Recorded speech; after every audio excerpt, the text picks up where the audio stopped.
This football team has so many problems.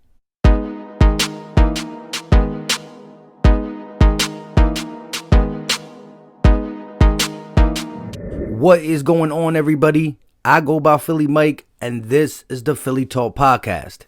If you are new to the channel and still, I repeat, still like talking Philly sports every single day, well, go right ahead and hit that subscribe button and make sure you turn on post notifications so you know when I go live or drop some content instantly. On that note, if you watched the performance that was given in Cleveland and just wanted to turn your TV off, smash that like button. With all that being said, let's jump into Reaction Monday. Man, when I look at this performance on offense, I still fault two people. Two people. And that is Carson Wentz and Doug Pederson. Now, I've been a big Carson Wentz supporter, and I still believe in the talent. I believe that this kid has talent. But what I've seen through 12 weeks is not good football. Spurts, but not good football. Continuously turning the ball over, whether you want to blame this, whether you want to blame that, whether you want to blame... There's a lot to blame. Injuries, weather, coaching, whatever it is, at the end of the day, it doesn't matter. It matters, but it doesn't matter in the sense it continues. And whether you blame it on Doug for the play calling or Carson Wentz for being a horrible decision maker in 2020, them two things are the staple of this football team. Doug is going to continue to call plays, and Carson Wentz is going to continue to turn the ball over. Simple as that. Now, Jason Peters allowing 3 sacks himself ain't going to help the situation. The fact that Carson is sacked now 40 times in 12 weeks when he was only sacked 37 times in 16 weeks is outrageous. But even when he has time, he hasn't been good consistently. You see ups and downs and ups and downs. And like I've said before, I'm not asking for 2017 Carson Wentz. I'm asking for 2019 Carson Wentz, where he had 27 touchdowns and 7 interceptions. Where are you? I've been defending Carson Wentz almost this whole season because I was defending the Carson of the past. Now, I'm not going to say he's not talented, but he's been a part of the reason why this team is losing. Him and Doug Pederson and the many of other problems. But when you look at the big problems, it's Carson Wentz and Doug Pederson.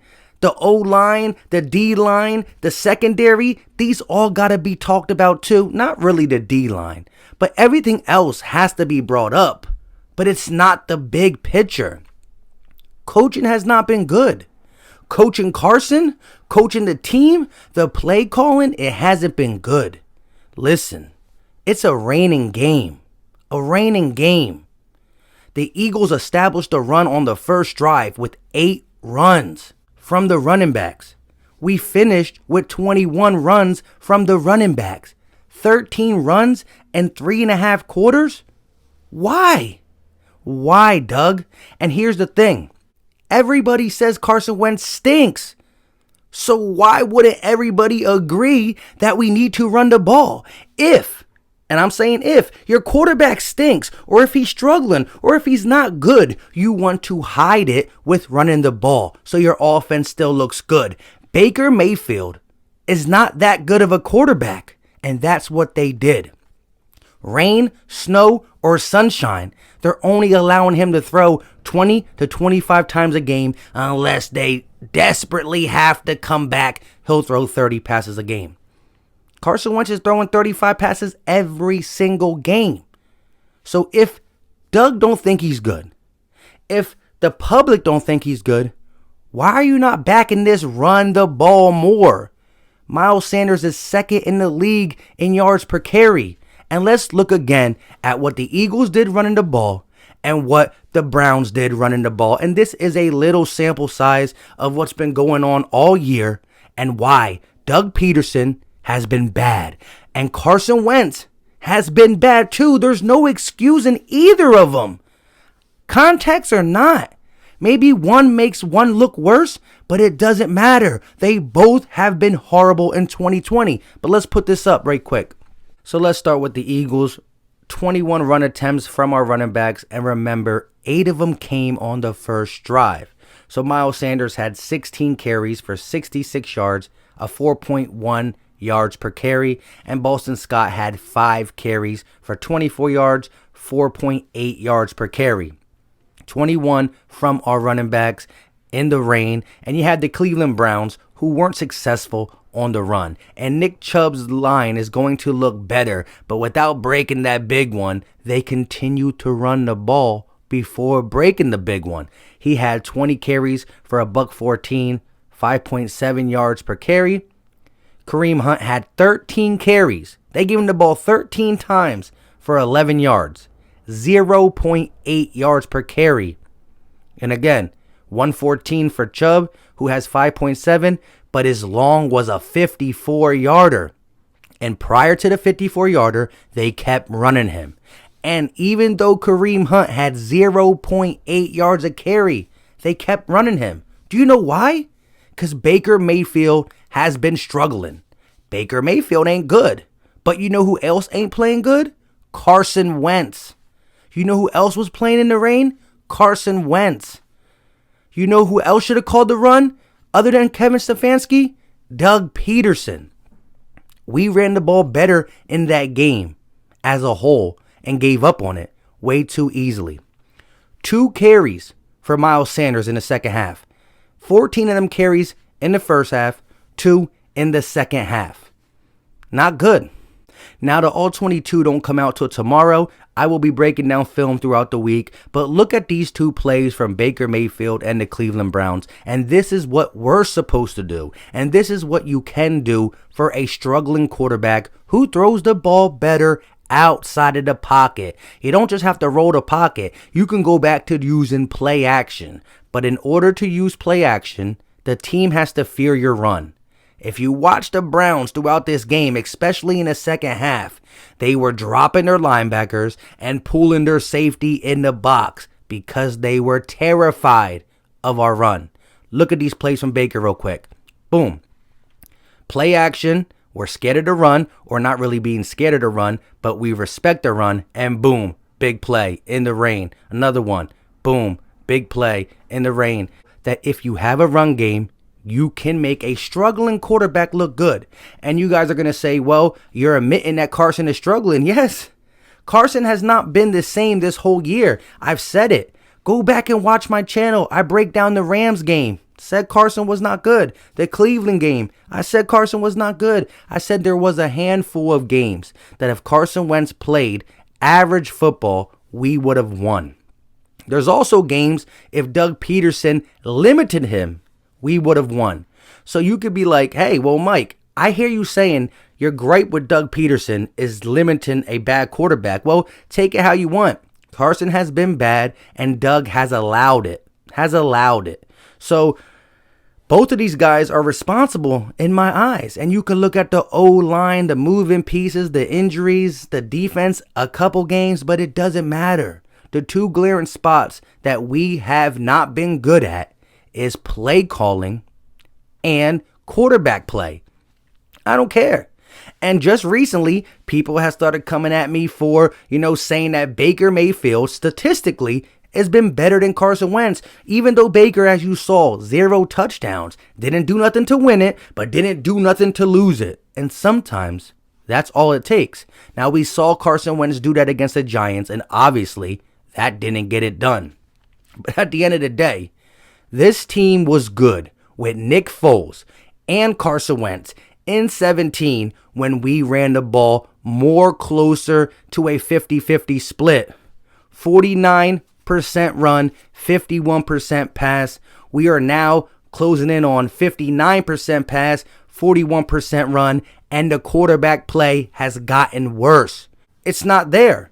And again, the reason I've been we have to play Carson Wentz the rest of the season is because it's a financial decision that has to be made at the end. But would I agree that if this play continues to bench him a series, to bench him a game? I was a huge Donovan McNabb fan, and I still am. People say, you would be talking so much crap on Donovan McNabb. You don't know me because I just started doing YouTube last year and this year. But I am and will always be the biggest Donovan McNabb supporter. Simple and plain. I love that guy.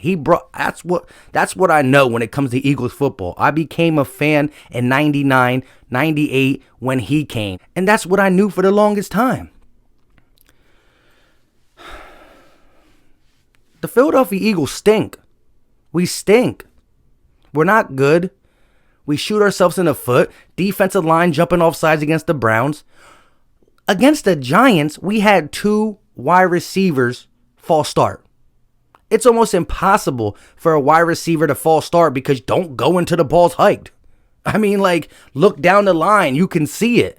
Jalen Reagor, Travis Fulgham, both got called with the false start on the offense as a wide receiver in the Giants game. Huh? Preparation is not there. This team is not good. It's not good. And then Doug Pederson today, let's go over some of his comments. We'll start with the JP situation. Hey, Doug. Even before Jason Peters left the game yesterday, it seemed like he wasn't playing at a very high level. What did you make of his performance, and is he your left tackle moving forward? Yeah, he's our left tackle moving forward. And look, there were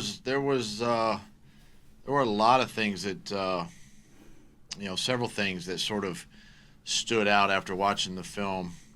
From a number of positions, and not just one specific spot or aspect of the game.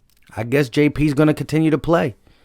He came out with an injury, or he pulled himself because he was getting embarrassed after 3 sacks, I think 5 pressures. Don't quote me. I know it's the 3 sacks there, but I don't know the rest off the top of my head. Bad play. Bad play. Bad play. And now real quick, listen to what he said about not rolling the quarterback out, which all last week he said he's going to do it more. Doug, you get asked a lot about not rolling Carson Wentz out of the pocket more.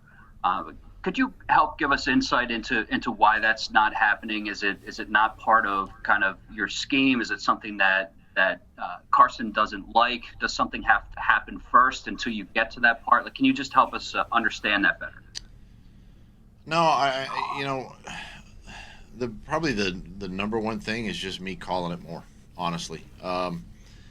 We had success in the run game in the first half, and my plan going into the second half was to kind of get him out of the pocket. It was to get him out of the pocket, especially on 1st and 10, situations, to do that. And a couple of times we had in this game plan, we had the movement throws also kill to a run check built into the game plan based on what the defense gave us. So some of that came up where we got to the run as opposed to the quarterback movement. But honestly, it's probably more me just calling them. Again, kind of said he needs to call more. He knows it. And he also said Carson checked out of him because it was better for a run. He left it be an option. So again, Doug Pederson doesn't play to Carson's strengths. And Carson Wentz hasn't been that good. Here's the thing, though. If Jalen Hurts comes in the game, are they going to now roll him out? Are they going to play to Jalen Hurts' strengths? Or are they going to drop him back and make him throw the ball? Carson Wentz is in his 5th year, but still play to your quarterback's strengths if it's an obvious strength. I mean, Baker Mayfield gets played to his strengths. If Jalen Hurts came in, they will tailor-make this offense for Jalen Hurts. Get the offense to go through Wentz the way he can do it. I don't know, guys. Diehard Eagles fan, you know I'm never going to give up. I will still be ready to rock Monday night in the play-by-play. I'm addicted to watching the Eagles. Win, lose, draw. It's hard. For any of you guys who can say, you know what, I'm not watching next week. Appreciate you for doing that. I mean, I wish I could do it, but I can't. I got to go down with the team, go up with the team, go down with the team. So here's the thing. I'm always going to support the Eagles, but I'm going to let them know when they're playing bad. That's what Philly fans do. A little extra, but that's what we do. To summarize some of the things I said, Carson Wentz in 2020 has been bad. Doug Pederson in 2020 has been bad.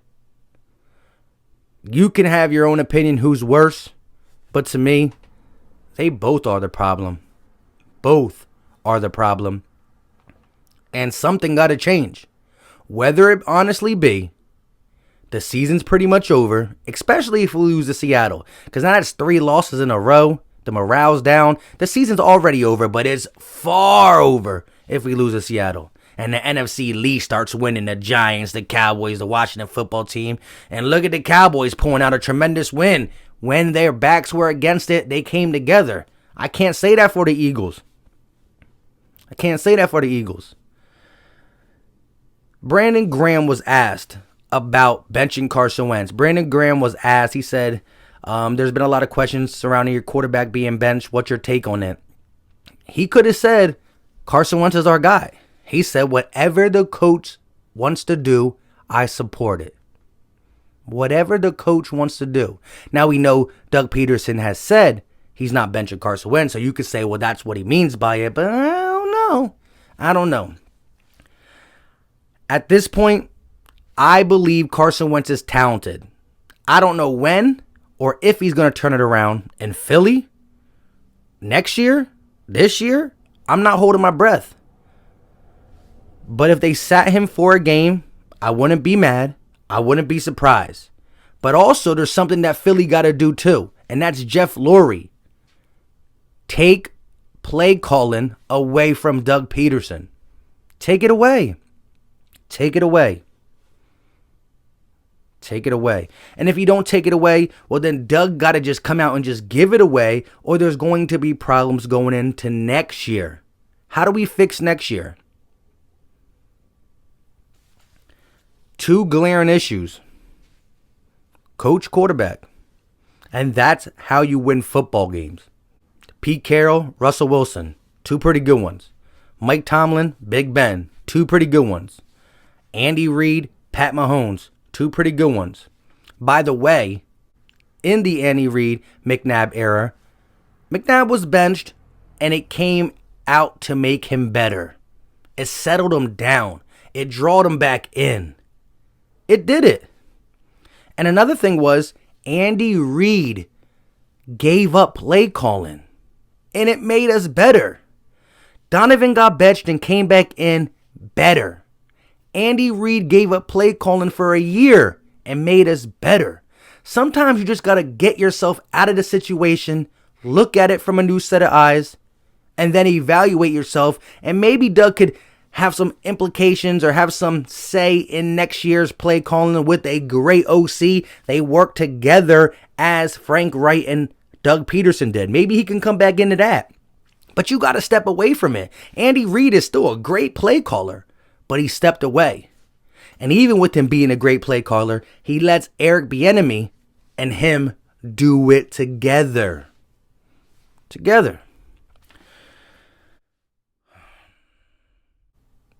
3-6-1, and somehow in first place of the NFC East.